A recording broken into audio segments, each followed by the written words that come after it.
If you've ever played or even heard of Fallout, you probably immediately recognize this symbol of the Vault Boy with a cherry smile on his face and a thumbs up.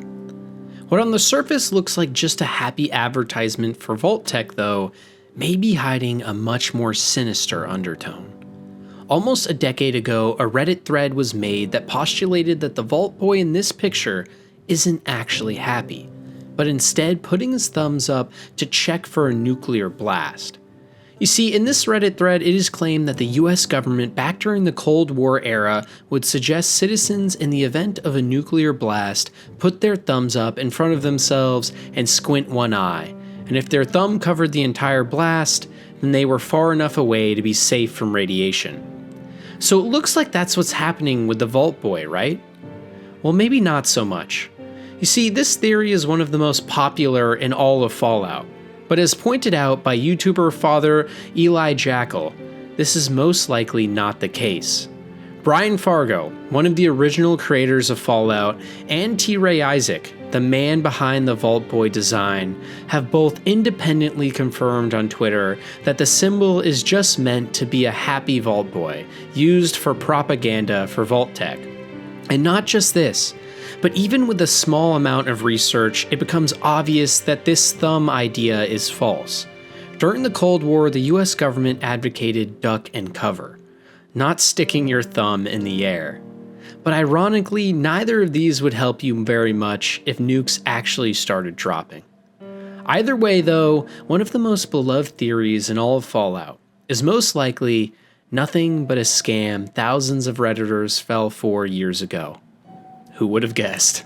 Argonians are our favorite reptilian humanoid crossbreed in all of Tamriel, and they're actually one of the fan-favorite races you can play in most of the games. They usually come with special traits players can use, like breathing underwater, and can be a fun class to mix up the monotony of more rigid playstyles from human-like races. One question that has come to many players' minds, though, is if Argonians really are in fact reptiles, why do their females look like this? You see, reptilian creatures in real life don't actually breastfeed their young, and thus have not adapted to even grow larger chests, instead opting to just secrete fluids from their bodies. And yes, I'm not joking.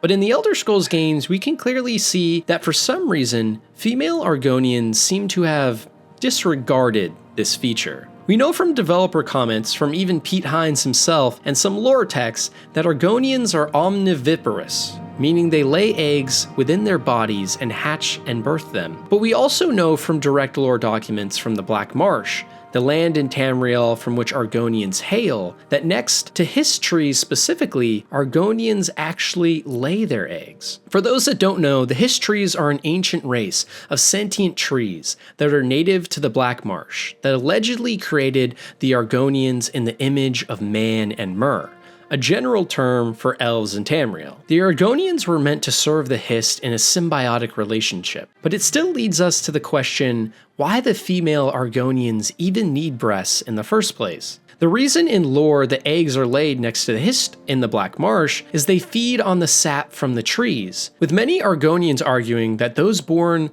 away from Hist trees are less powerful beings. So maybe the reason female Argonians are built this way is to breastfeed their young Hiss tree sap when they are not laid as an egg by a tree. But this wouldn't make sense because then why would female Argonians living by the trees also have developed breasts? On top of this, we know from some developer comments and lore texts again, that Argonians that do keep their eggs inside them when they are away from Hiss trees use hystrophy, to push Hiss tree sap from within their body through glands to help feed their baby eggs inside them, a process similar to many reptiles in our real world. So if the Hiss sap is being supplied before in the womb, and even Argonian females in Black Marsh are well endowed when the trees themselves are already providing nutrients, what gives?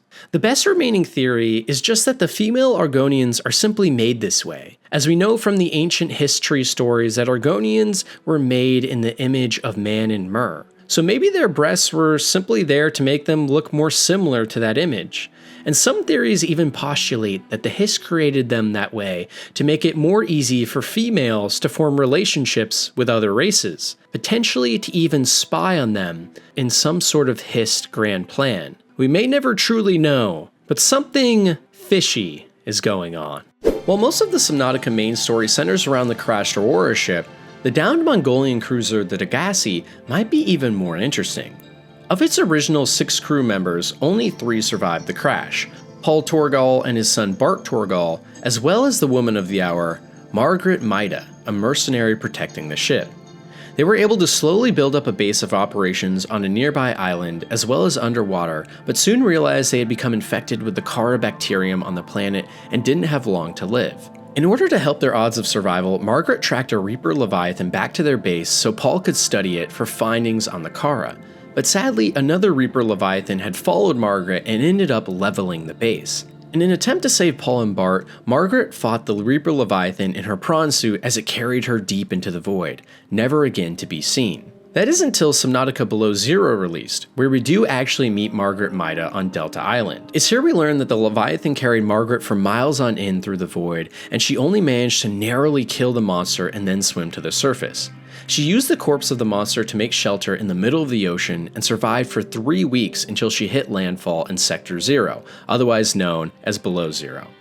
This is why later in Below Zero we also are able to find her and speak to her. The real mystery though comes from just what exactly Margaret saw in the void, and more importantly, how she survived with the Kara bacterium now for over a decade. Some theories postulate that Margaret simply is stronger than most people, or has a natural immunity, but for me, that just doesn't make enough sense. After all, most people are dying within a week. 10 years seems excessive. A more likely scenario is that a peeper that had crossed a precursor vent had some of the Enzyme 42 serum on it that helped Margaret survive longer. But in this form, it would not have been a cure, just an aid for some time. So it still begs the question, how is Margaret still alive and kicking almost a decade later? Well, here comes the really interesting lore. Because in Subnautica Below Zero, the zone that a good portion of the map takes place on did not have any Enzyme 42 treatment taking place for over 1,000 years, meaning any and everything should be dead and long gone. But when we arrive, that's most certainly not the case. For example, we can find a fossilized but still alive Leviathan that is heavily infected but not dead even after thousands of years. The only issue with this though is if there is something in Sector Zero that is causing a cure for the Kara, why didn't more precursors settle here, and why is there no talk of a cure in the logs? The final and potentially best theory is that consuming the Reaper Leviathan's flesh saved Margaret. You see, the only animals in Subnautica that do not show signs of the Kara are a very small handful of the Leviathans, implying that some of them have somehow grown in immunity. Maybe by consuming an entire Reaper Leviathan to stay alive, Margaret also accidentally cured herself of the Kara. My personal issue with this theory though is if this were the case, how is this not discovered by anyone else by this point? Sure, the Leviathans could be hard to study due to their aggression and size, as we've already seen, but surely by this point someone would have discovered this. For me, the best explanation is that something happened while Margaret was being carried around by the Reaper Leviathan in the void, and she came into contact with a mysterious and powerful something that cured her, something that might be explored even deeper in the void in a future game. Another interesting theory proposed online by one extremely vigilant Reddit user, Le Bonjour, postulates that the entire map of Elden Ring itself is actually the body of Godwyn, the first god ever killed during the events of the Shattering. This sounds crazy at first, but if you look at Godwyn's decaying body in game, and then at the map of Elden Ring, the similarities start to make sense. For example, the Great Volcano of the map is placed directly where Godwyn would have been stabbed by the Godkiller weapon.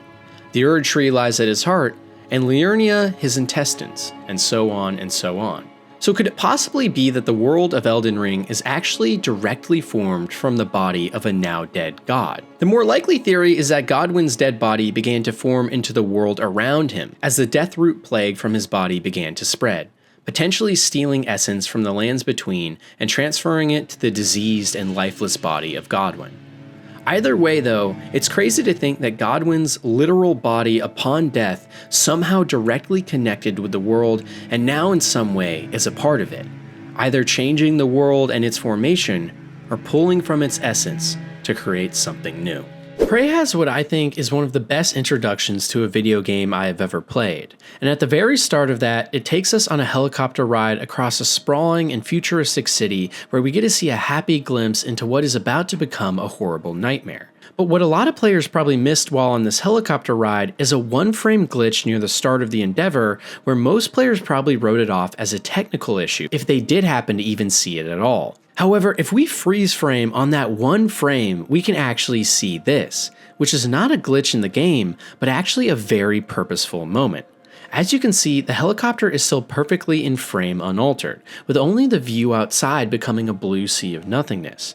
You see, this is what happens when the looking glass, which is a piece of tech in-game that projects anything onto a piece of glass making it look real, happens to glitch out. And as we learn only moments after this helicopter ride ends, the entire thing was fake.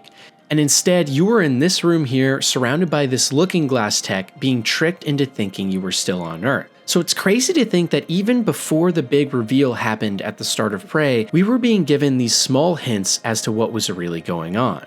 And if you go back and start to play this intro with this new knowledge, you will start to also notice other things as well, like why the helipad is a specific size with the walls too high to climb that aren't made of real stone, but actually glass. Early on in the game, you were able to find a cat right outside of Victor's clinic that you're able to pet and be on your merry way.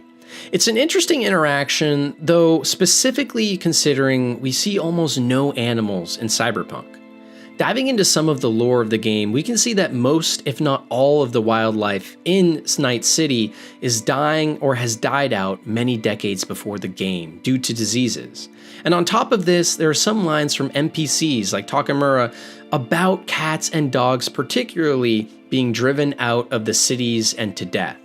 So seeing a cat in the middle of a busy area is actually a very rare occurrence, if not totally unheard of. But it only gets more weird from here. You see, if you are able to stumble upon cat food in the open world and bring it back to right outside the dumpster of your main apartment, the exact same cat will spawn there shortly after. You are able to bring the cat to your apartment as a pet, and upon scanning him, you can see his name is Nibbles. But the weirdest part is all the places we see Nibbles elsewhere. Particularly in many cutscenes with Johnny, like this one, where the cat apparently jumps to its death following Johnny. And many others, including the same cat years ago in flashbacks as Johnny Silverhand. And most eerily, in every single instance, no one else notices the cat. For such a rare animal, people should be more freaked out or excited, but no matter what, in every instance, the only people that see Nibbles are you and Johnny. And taking a look at Nibbles himself, we uncover even more.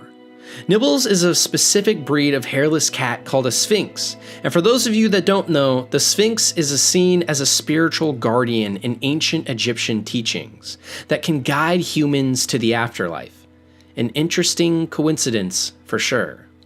Either way, something sinister is happening here with Nibbles. Whether he is a ghost, demon, or guardian angel, this seemingly harmless cat is a lot more than just your pet.